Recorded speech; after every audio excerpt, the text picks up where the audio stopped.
Thank you, General Silva.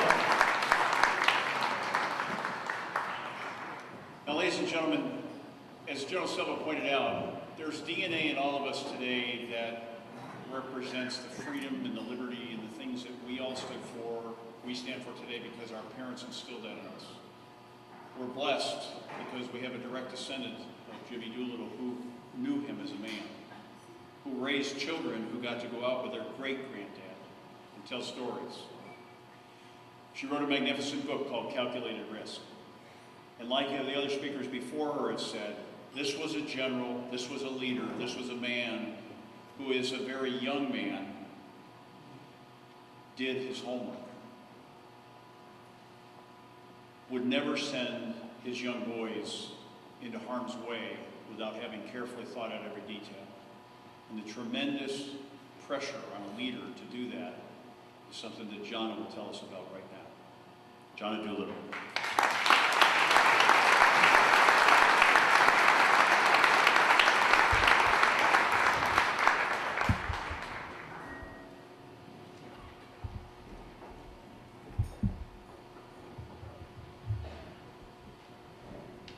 Great respect for what happened to Caesar. I'll try to tell you about Jimmy Doolittle in 15 minutes or less. Who was Jimmy Doolittle? He was a little boy that was born here in Alameda, California. And he grew up in Nome, Alaska. And he was just a little bitty fellow. In fact, he had a little bitty fellow with ringlets when he was there. And a couple of things happened to him in Alaska that formed the man that he would become. He learned to fight, to stand up for himself. And also, he had this sense of humor that more than once got him in trouble. And one of the things that happened in school was he got caught drawing a picture of the principal. And it was not a very flattering picture. And his punishment was to write on the blackboard 25 times, "Jimmy Doolittle is the smallest boy in school." And he told me that he didn't know if it was the very first time he had to write that or the 25th time. But he would never let his stature stop him from doing the things that he thought was important. His family came back to Los Angeles, California, or his mother brought him back to Los Angeles in 1908. And those things that were ingrained in him in Alaska stayed with him. But something else happened to him in high school, and that was at Manual Arts. He met a young lady by the name of Josephine Elsie Daniels. Now, in his autobiography, he wrote, "I could never be so lucky again. And the luckiest thing that ever happened was when Joe accepted my proposal to marry him." So, Granny played a role in who he became.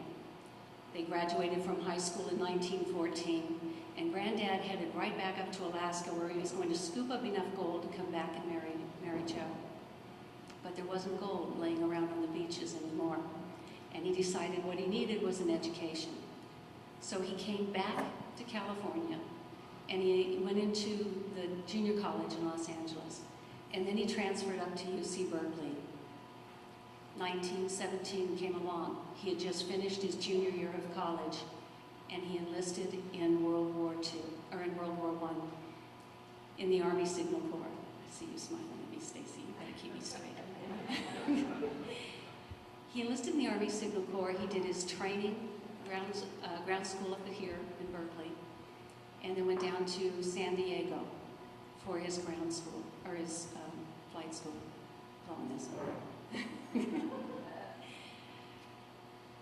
On the way down to San Diego, he stopped in Los Angeles, and he and my grandmother eloped. Now, they literally eloped because she was forbidden to marry him. He would never amount to anything. So they married, and he went down, and much to his disappointment, he was kept in San Diego as a flight instructor rather than being sent over to Europe to fight in World War I.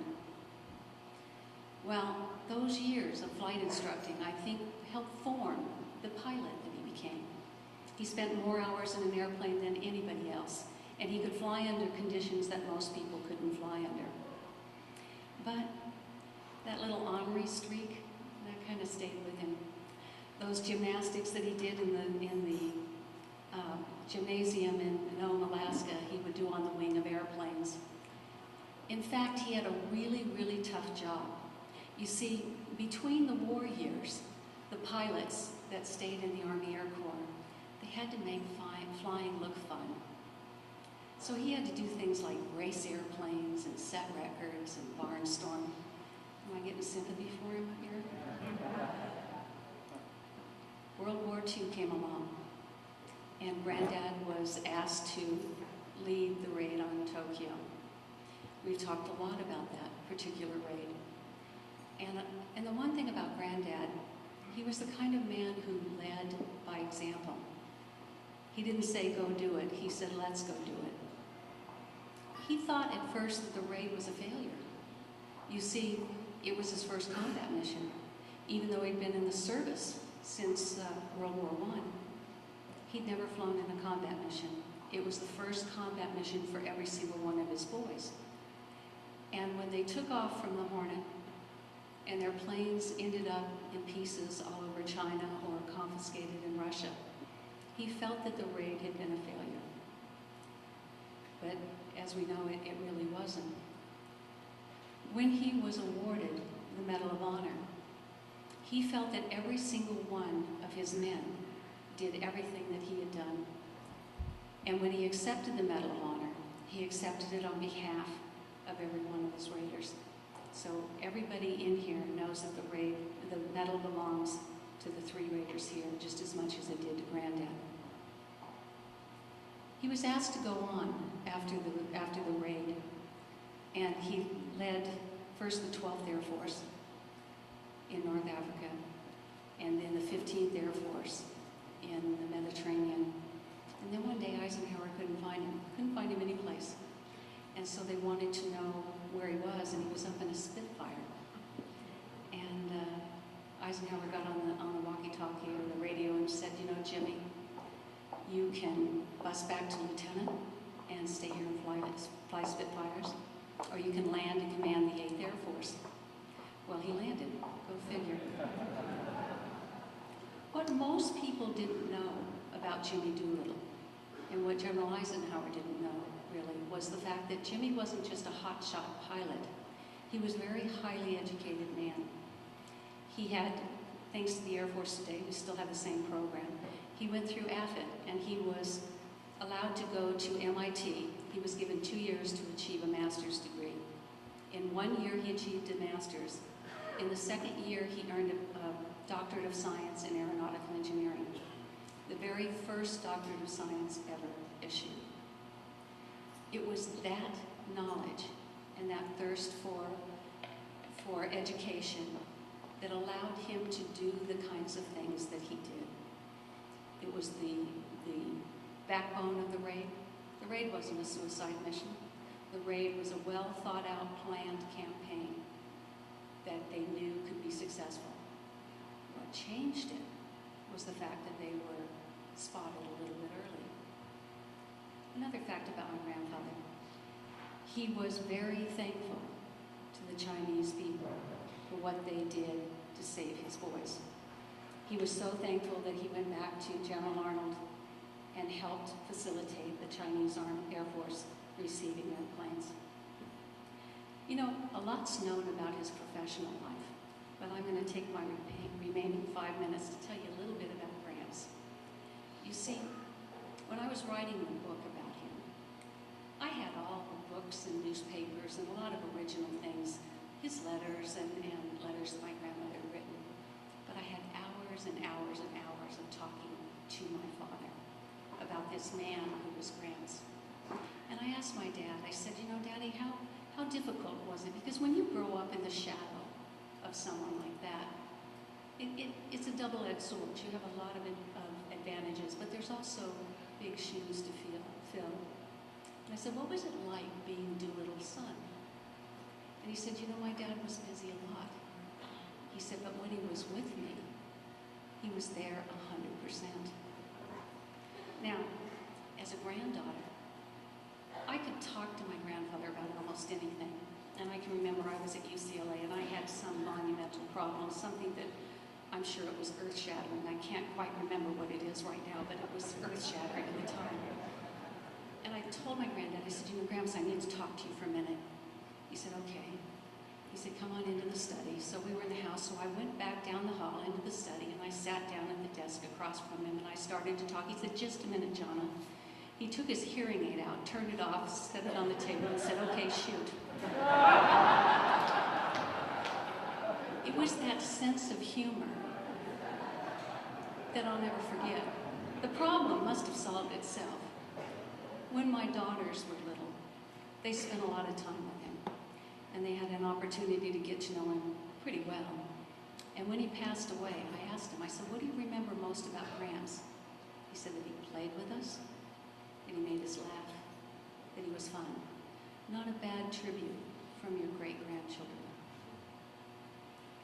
He was an extraordinarily loving man. He was a man who was extremely humble. I told the story earlier of a letter that I received from someone who was an enlisted gentleman in Okinawa. And Granddad took the 8th Air Force over to Okinawa after the war in Europe ended. And he said, you know, I met your grandfather. He said, in Okinawa, all we had was tents and mud. He said, in the mess hall, everybody ate together, and there was a barrel outside with a scrub brush. He said, I was washing my mess kit, and I turned to hand the brush to the guy standing behind me. He said, it was your grandfather. 3 stars on his shoulder, waiting his turn to wash his own mess kit. Jimmy Doolittle was a man who was humble, he was kind, but more than anything, he believed in the men and the women who worked with him. So this museum that's being built in his honor, that will bear his name, I think he'd like that. But what he'd really, really be proud of is that this is the Center for Patriotism, that this is a museum that honors all of our military personnel. Thank you.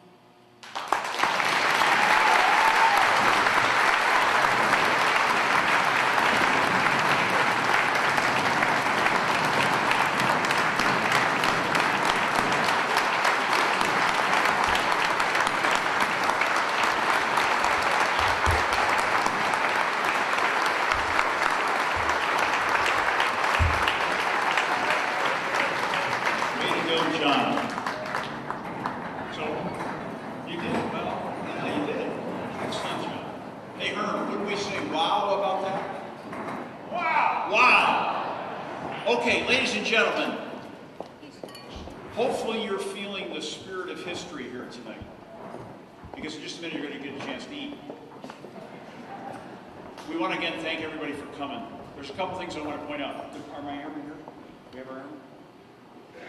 We have airmen in uniform tonight who help people find their seats, but they will also help anyone in the group, to include our raiders, who will go with a family member and collect the right food to bring back the plate so that they can sit up here and enjoy the ambiance in the moment.